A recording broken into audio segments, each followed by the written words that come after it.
Hello my dear students. तो कैसे हैं आप सब? आशा करता हूँ आप सब बहुत अच्छे होंगे। आप लोगों की पढ़ाई बहुत ही अच्छी चल रही होगी। तो मेरा नाम है अंकित और मैं आपको मैथ पढ़ा रहा हूँ। मैथ में आज हम इंपॉर्टेंट टॉपिक को डिस्कस करने वाले हैं, जो कि क्लास 10 बोर्ड एग्जाम के लिए बहुत इंपॉर्टेंट, जिसका नाम है सब्स्टिट्यूशन मेथड। सब्स्टिट्यूशन मेथड क्या होता है? सब्स्टिट्यूशन मेथड में आप समझिए सब्स्टिट्यूशन का मतलब क्या होता है।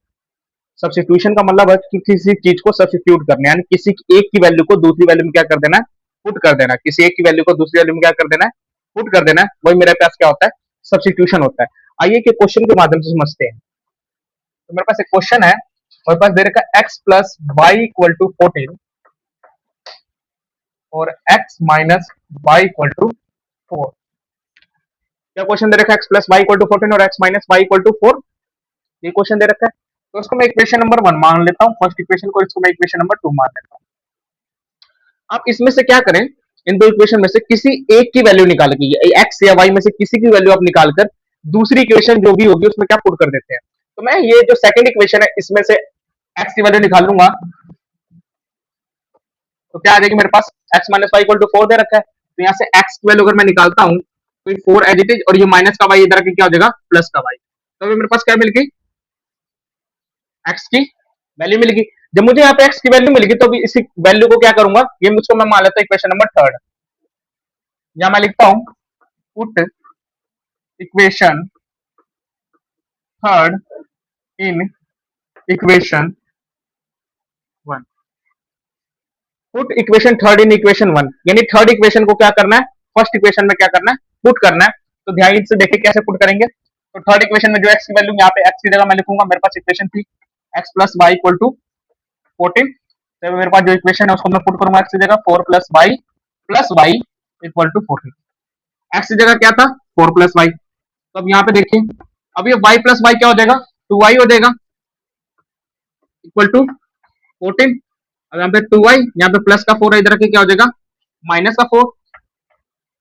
यहाँ से y की वैल्यू अगर मैं निकालना चाहूँ, 2y यहाँ पे दे रखा है, तो 14 माइनस 4 क्या हो जाएगा, 10। यहाँ से अगर मैं y की वैल्यू निकालूंगा तो क्या आ जाएगा, 10/2 इक्वल टू 5। 10/2 equal to 5। तो y की वैल्यू कितनी आ गई, 5 आ गई। अब y की जो वैल्यू है वो क्या करूंगा, इस इक्वेशन में पुट करूंगा। मेरे पास एक वैल्यू तो x की है, या फिर मैं यहाँ पे पुट कर देता हूँ, x की वैल्यू यहाँ से निकाल लूंगा तो 4 और प्लस 5, x वैल्यू आ गई मेरे पास 9। तो यहाँ पे मेरे पास y की वैल्यू भी आ गई और x की वैल्यू भी आ गई। यही मुझे निकालना था, यही मुझे निकालना था। बस इतना इजी है सब्स्टिट्यूशन मेथड।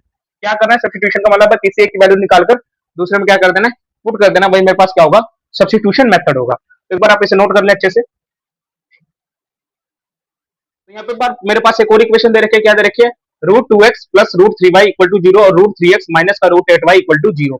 बहुत बार क्या हो जाता है, हम कंफ्यूज हो जाते हैं, रूट वाले क्वेश्चन को हमें कैसे करना है। रूट वाले क्वेश्चन हम गलती कर बैठते हैं, क्योंकि कुछ हम गलतियां कर देते हैं रूट वाले, और बाकी बहुत सारे बच्चे जो है वो रूट वाले क्वेश्चन देख के क्या हो जाते हैं, डर जाते हैं। तो आज की वीडियो में हम एक रूट का क्वेश्चन भी करेंगे, जिससे आपका डर जो है वो खत्म हो जाए सब्स्टिट्यूशन मेथड के लिए। तो देखिए कब इक्वेशन दे रखे हैं मेरे पास, √2x plus √3y equal to 0 और √3x माइनस का √8y इक्वल टू 0। वही क्या करना है, सबसे पहले इक्वेशन मान लेते हैं। इसको फर्स्ट इक्वेशन मान ली, इसको सेकंड इक्वेशन मान ली। अब इसमें से क्या करना है, किसी एक की वैल्यू निकालता हूं। तो मैं क्या ले लेता हूँ, सेकंड इक्वेशन निकालता हूं। तो मेरे पास सेकंड इक्वेशन है √3x माइनस का √8y इक्वल टू 0। ये इक्वेशन थी। तो √3x एज इट इज लिखूंगा। अब ये माइनस का √8y किधर जाके क्या हो जाएगा, प्लस का √8y। ठीक है। अब x की वैल्यू अगर मैं निकालना चाहता हूँ, x की वैल्यू मेरे पास क्या निकलेगी, ये √3 इधर मल्टीप्लाई में रखा क्या हो जाएगा, डिवाइड में। तो x की वैल्यू क्या निकलेगी, √8/√3y।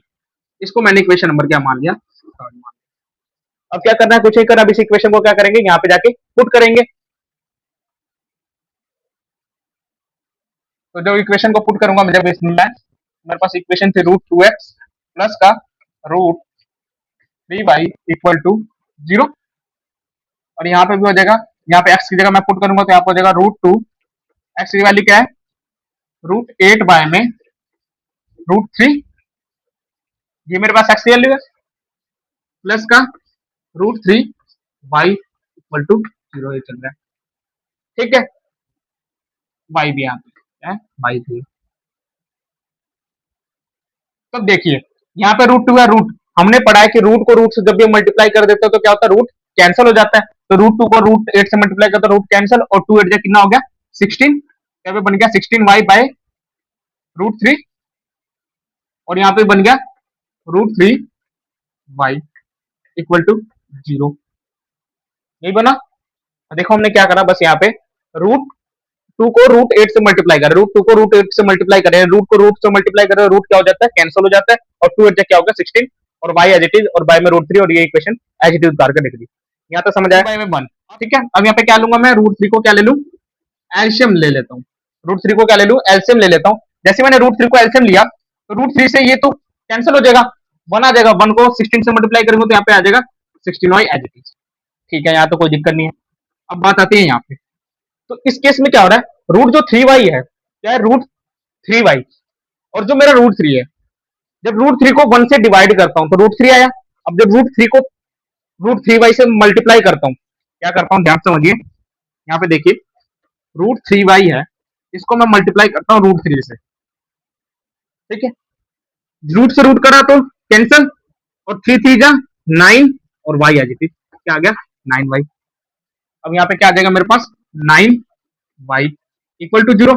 अब ये रूट 3 है, 0 से मल्टीप्लाई होगा तो 0 हो जाएगा, तो 16y प्लस का 9y इक्वल टू 0। ये मेरे पास इक्वेशन बन गई।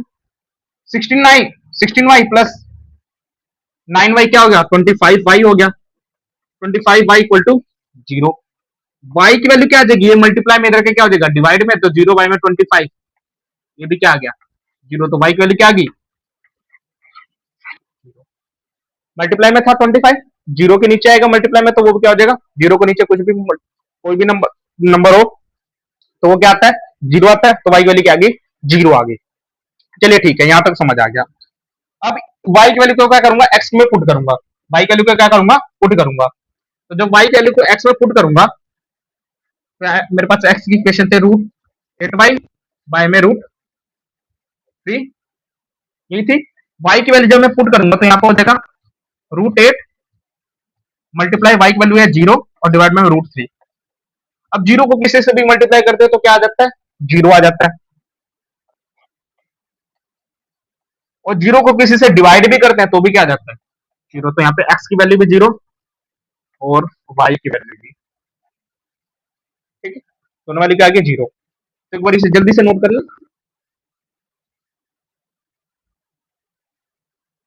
मेरे पास x की वैल्यू भी 0 आ गई और y की वैल्यू भी 0 आ गई, यही मुझे निकालना था।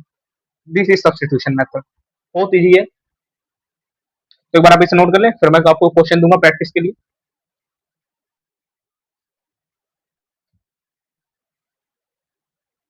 तो ये आप लोगों के दो क्वेश्चन है। फर्स्ट क्वेश्चन मेरे पास क्या है, 3x minus y equal to 3 और 9x minus 3y equal to 9। First question है ये। सेकंड क्वेश्चन है x plus 2y minus 4 equal to 0 और 2x plus 4y minus 12 equal to 0। ये आपको प्रैक्टिस क्वेश्चन है, ये आपको अटेम्प्ट करना है ताकि आप लोगों को पता है आप लोगों को कितना समझ आया है क्वेश्चन अटेम्प्ट करने से। ठीक है, इसी के साथ जो हमारी वीडियो यहीं पे एंड होती है। इसी के साथ मैं आशा करता हूँ आपको वीडियो अच्छी लगी। अगर आपको वीडियो अच्छी लगी तो आप इसे लाइक करें और अगर आप हमारे चैनल पर नए हैं तो इसे सब्सक्राइब करना ना भूलें और ऐसे ही और वीडियो देखने के लिए हमारे चैनल से जुड़े रहे। इसी के साथ मिलते हैं नेक्स्ट वीडियो के अंदर।